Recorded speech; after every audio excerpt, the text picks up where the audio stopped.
Armed with a shovel and buckets, Jean-Paul Lescours heads to the beach nearly every day, no matter what the weather. For the past 16 years, he's been clearing out World War II bunkers that were built in the dunes of Solex-sur-Mer, a coastal town not far from Bordeaux. He's dug out 22 so far, all part of the Atlantic Wall, a coastal defence system built by the Nazis.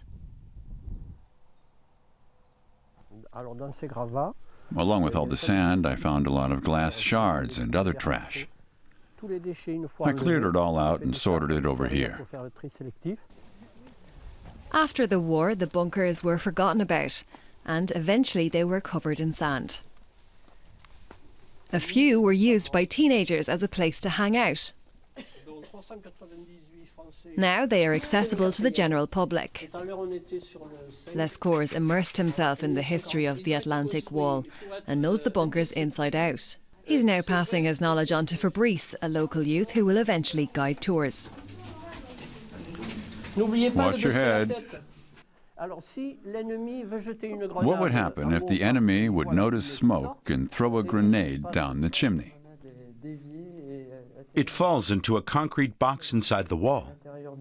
A concrete box outside the wall, to be precise.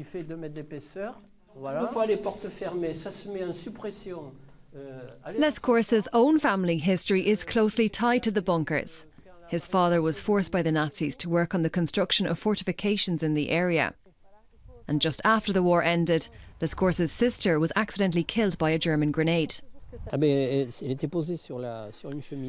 grenade was lying on grandmother's mantelpiece. Nobody knows who put it there.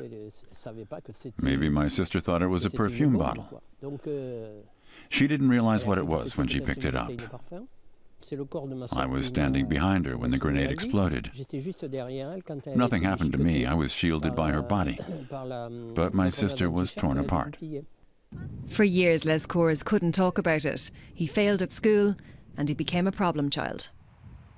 It took me 40 years to come to terms with my past. I finally feel at peace. So do you find working on the bunkers therapeutic? Yes, it helps. But some locals are uncomfortable with the project. They'd prefer to let sleeping dogs lie. Lescours' parents ran a cafe that was frequented by Nazi generals.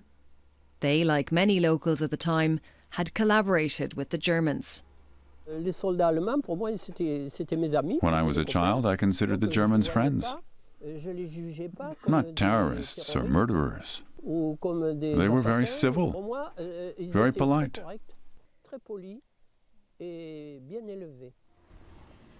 For retired German history teacher Ulrich Marvedel, who now lives in Sulak, this friendly coexistence during the war is at the heart of the problem. You mustn't forget that a lot of French got along reasonably well with the Germans during the Nazi occupation.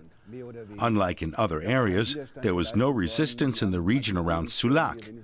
It's no wonder people aren't keen to think about it.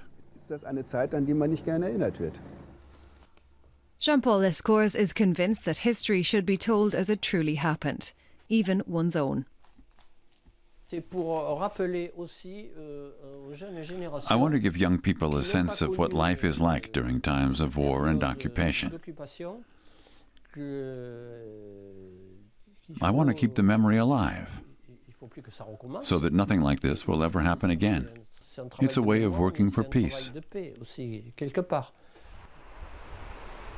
The defence system, which took years to construct, was overcome within a matter of hours here in Sulak in April 1945.